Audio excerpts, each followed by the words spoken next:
Hey guys, Kyle the Death Knight of Anime here, bringing you my review for Attack on Titan season 3, episode 4, and man, what a freaking episode! Like this episode just had one moment after another, continuously coming at you. And the thing is, it did all that and the thing about this episode is that like I said, it had so much fast-paced action going on, and yet, which pretty much had my heart pumping, and yet not a single one was had my heart pumping and jumping in the seat, but not a single one was even focused on Titan action. It was all just, again, the human versus human stuff, and yet it made it so like, and yet it managed to make this material so fucking action packed to the point where it was like, you know what? I don't even care that there's no Titans in this arc. Like this, like all this shit is amazing to watch. It was just, yeah, it was incredible.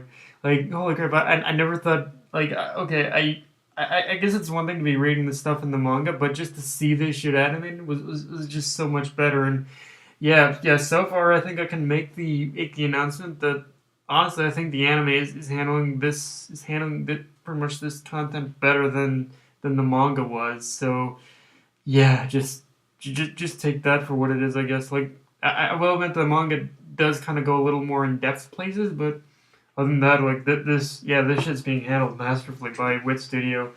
Um, so let's kind of backtrack a bit here. The episode wastes no time in just jumping right into the good shit with the scouts basically taking Marlowe and Hitch hostage. Two characters I will admit I've never really been a big fan of to begin with, but I do like how this episode did, in fact, it did kind of flesh pretty much both of them out a little more, and I like how them being held hostage played off the belief that a person's true nature is pretty much revealed in basically a situation where they're pretty much in a very strenuous situation, and even sometimes a little bit near death too. And even though John, even though it was basically just a thing where even though it was a thing where John was only testing both Marlowe and Hitch, it still brought out a lot.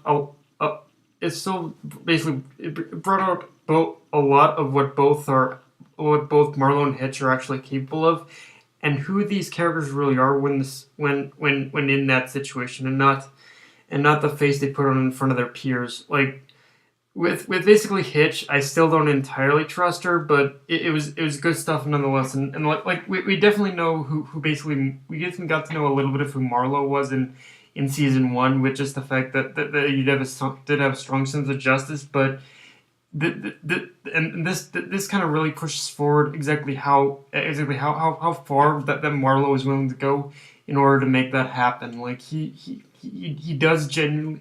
It's one thing to just say it, but in this episode it actually showed that Marlowe does in fact have a strong sense of justice that he was hoping to bring to the to the military police. But in this situation, he realized that, okay, the only way I can bring justice to the military police is pretty much by helping the scouts to destroy them. It's so backwards, and yet somehow it still works with who Marlowe is as a character. Like I said, I still don't trust Hitch, but I definitely like how she did seem to go through a bit of a change. I don't know how far that change is gonna take her, but for now she's kind of, it was one of those things where she for now she's pretty much got some good enough development to know or I can say or she's definitely a lot more than just a talkative trash talking bitch. So yeah. um I also like how this episode basically showed that in such a short amount of time of being branded criminals, the scouts are already so desperate to clear their names that they're willing to rely on anyone and do anything at this point.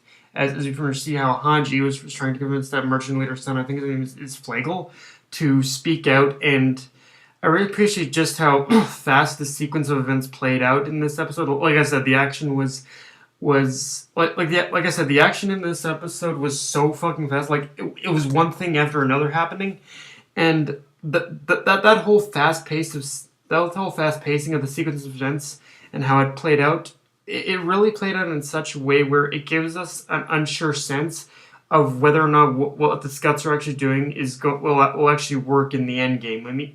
I mean, the scouts do have their three protagonists in their group, so obviously it'll work out in the end. But it's like with this episode, it's with so much shit going on, it still kept us guessing as to how things are going to work out in the end. Like how things are going to work out in the end. We basically know of how things are playing out, but we don't know how the end game of all this is going to play out. So I like how even though we can kind of get a sense of what's going on, it is still keeping us guessing enough in order to keep us interested. Also, one particular theme I found interesting that played out throughout this entire episode is how easily a person's perception is either challenged or shattered by being told the truth.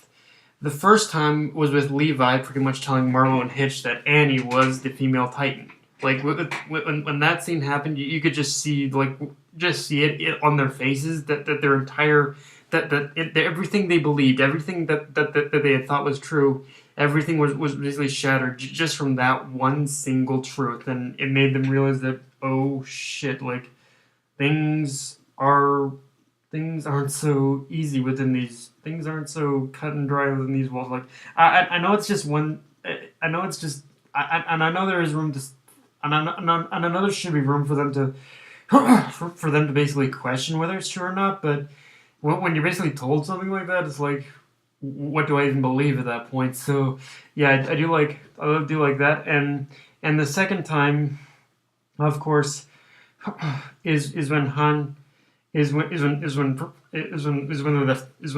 think it was Flegel. Yeah, when Flegel was told the truth about his father's death by Hanji, and then had it later confirmed by the military police who were basically trying to kill him. And one thing I definitely liked about that scene in particular, like the scene of Flegel being hunted down, is that even though it's a very small touch, I do like how all of these events, actually, not just that one, but basically all these events combined, are giving an emphasis on how much the government's hold is starting to crumble. And that scene of all the citizens cornering the military police was just too perfect a way to emphasize that there is strength in numbers, and that the government's hold on the citizens is pretty much fucking shattering. In fact, one little detail I don't know many are going to pick up on or not, but if you notice in the crowd, we pretty much see those two reporters. I think those two reporters are going to be key in terms of getting the truth out. Honestly, the government will try and probably play it up as propaganda, but at this point, I think there are too many people within the walls that are like, no, fuck the government. We're not believing anything they say. I think, but it should be interesting to see how this all plays out. But I get a feeling that those two reporter guys are going to be a little more key players than anything else in all this. And we get the reveal of Kenny's name in this episode, Ackerman, which, yeah, at this point, with this many people, with already this many people being revealed to have that last name, I think it's safe to say there's a connection between the name of Ackerman and the government's secret, the secret that the government is keeping about the walls. And funny. And what was really interesting, and I don't know if you guys have noticed, but I've gone this entire review without even mentioning Aaron. Even the fact that he wasn't even in this episode too. Which, if I'm honestly, this episode pretty much survived. This is one of those episodes this episode and just the past couple episodes that haven't had Aaron in them.